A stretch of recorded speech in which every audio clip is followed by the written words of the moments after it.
Hello, happy Monday. Well, it's back from vacation, back to life as normal here at the household. I tell you what, it was a fun vacation, but it's good to be back to normal. After a while, vacation, if it goes too long, it's just like, okay, I'm sick of staying in hotels. I'm ready to sleep in my own bed. And then when you get back home and get back sorted out, then you're like, I wish I was on vacation again. But it was good. We got back just in time for to get Liam off to school. He started high school this year, ninth grade, high school. I couldn't believe it. Back in my day, ninth grade was still part of middle school. But yeah, he started ninth grade in person. We went and did the whole walk around the school and trying to figure out how to get to all his classes, this, that, the other. I tried to impart on him some words of wisdom, which were met with, Mom, I got this. So my words of wisdom were not taken. However, I will share with you my words of wisdom. And you can take them or leave them just like Liam. So anyway, he on his first day of school, I was like all excited and I got him home and we missed the bus first of all. This is like, okay, I got to figure the whole bus situation out because it's an early morning in high school. At least our high school, we had to be at the bus stop by 6:30. For me, not a problem. For him, a huge problem. So we missed the bus. So I ended up driving him to school. He got to school off and running. And he came home, and I was just, I was waiting to hear because I was like, oh, I can't wait to hear how his first day went. And he comes in, and I'm like, how was your first day? And he's like, it wasn't bad. That was okay. Wasn't bad. I'm like, well, was it good? No, it just wasn't bad. Like, oh, okay. Can you elaborate on that for me? And he's like, I went to my classes and I ate lunch by myself and immediately I'm like and I said, did you see any of your friends? No. And I'm like, did you make any friends? No.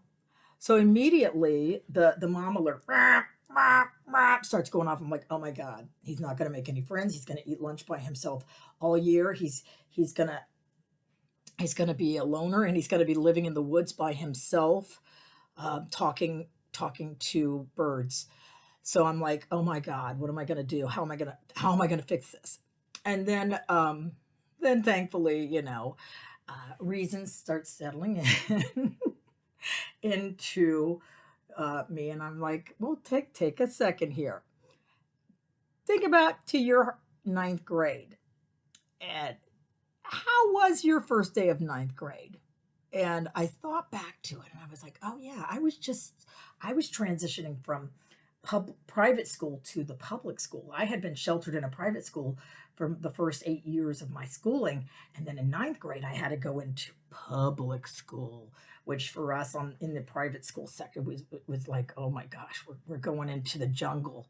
We might as well have been going into the jungle. It was a whole new crazy world, and on top of that, I had like a face full of acne. My face was just totally broken out with acne, and I used to try and cover it up with all this orange stuff. So like the acne was even highlighted more by the orange stuff covering it up, and my like makeup on and stuff like that. And oh, it was a nightmare, and I knew nobody. And I remember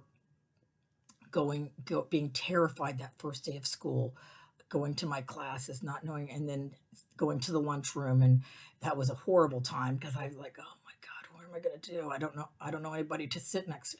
So I had nobody to sit next. So I kind of just sat there by myself eating lunch, and then I came home and I cried, and then the next day I cried, and I cried I think the whole first week, or maybe even the whole first month of school because I was miserable. And then finally, it kicked into me. My instinct to survive kicked in and said, okay, you know what? You need to do something here. So you can be miserable all year, or you can try to make some friends. And how do you do that? Well, you're going to have to force yourself to talk to people. And I literally said, I had this, I literally had the conversation with myself. I was like, you're going to have to force yourself to talk to people. And it's going to be uncomfortable. And it's going to be scary. But that's the only way I see that you're going to survive this and make some friends.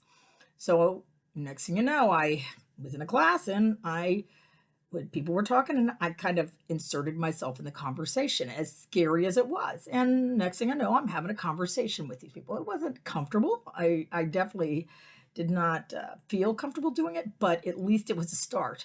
And I kept doing it. I kept doing it, and it kept getting a little easier and a little easier. And then people would see me, and then they would wave at me, and then I started having friends. And the next thing you know, I'm sitting in the lunchroom.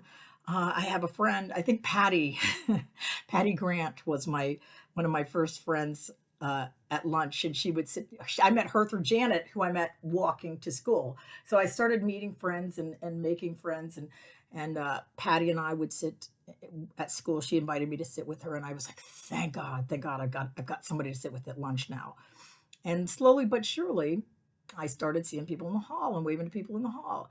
And I started coming out of my shell. And after that first year of school, I I had no shortage of friends. Let's just say by the time I graduated high school, I had no shortage of friends. I had plenty of friends.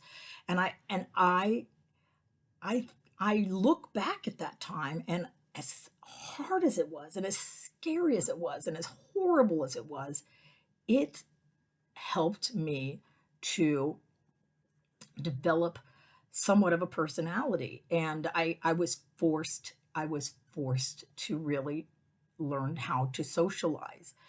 And so I met the challenge and I socialized, and now in high school you might say I socialized a little too much. I was pretty much always moved around to my little own zone in the school because I was quite a talker. I was quite the little chatterbox, but I definitely got the social skills down. So I look back at that and I think to myself, don't cheat Liam of this opportunity. It's going to be uncomfortable as hell for him. It's going to be horrible for him. He might even come home crying, and it's going to be hard to watch, and it's going to be hard to take. However, trust the process, trust God, because just like God carried you through and helped you to develop these social skills, now's where the rubber meets the road, and he's going to have to learn how to develop some social skills, especially after being locked away in front of a computer in a Zoom room all year. So don't rob him of the experience. You can't do anything about it anyway. All you can do is pray and kind of guide him and give him your words of wisdom, which he'll ignore anyway. He'll ignore until he realizes, oh, maybe I should give it a shot. And I think he will start coming out of his shell a little bit and opening up and making friends. And even if he doesn't make friends, I know he'll be okay. Whatever God's got in store for him. So that's my message to you. Whatever you take of that, mine is, just let go, give it over to God, and trust that God's going to take care of everything. And God sees things perfectly. If I just stay out of God's way today, all is well. It's when I try to, it's like, yeah, God, can I just fix it? God's like, no. I got this, Kelly. Step back, lady. Step back. All is well. Just relax and let your son be okay, and he will be fine. He's in my loving hands today. So if you have a child, if you have someone you love, if you have someone you're worried about, that's what I'm going to tell you. Step back, let God take the reins. There's nothing you can do about it anyway. God's got this 100%. And even if it doesn't turn out the way you think it should, it's always the most perfect possible way. Because why would your God want anything less than that for you? How it says, why would God give us scorpions? He loves us. We wouldn't do that to somebody we love. So God, my higher power, who I choose to call God today, has me. And not only does it have me, it has my son. And so I lovingly turn my faith and trust over to God with my son today. And everything's going to be okay. So everything's going to be okay. Remember, God's got this. You don't need to worry about it. All right, if you're enjoying these Monday messages, go ahead and subscribe and let's keep in touch. And I look forward to talking to you next week for another edition of Monday Messages. Oh, also, Kelly Appy's going to start this week, so stay tuned on that one. All right, bye.